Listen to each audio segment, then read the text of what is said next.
Park Service. You know, these wild, beautiful places are We're still in Glacier Bay. people, I think. They're places in which we That's can the grow ranger as human talking. beings, and I think in turn grow closer to one another.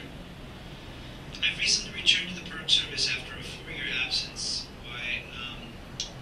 where I too became a park visitor, really, rather than an employee.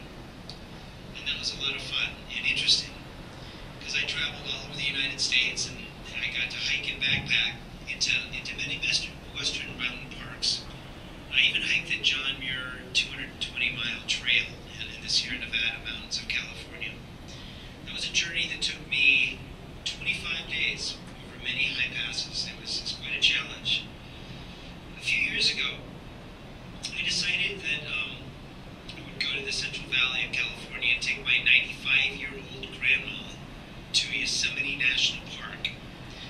I knew she'd been there before when she was younger, but I asked her if she would consent to hiking the short trail to Yosemite Falls with me. When we got to the park, she said yes, so I was really thrilled about that. The day was really kind of beautiful. It was bright, and we set out on the asphalt trail leading slightly uphill. You know, it wasn't really very steep.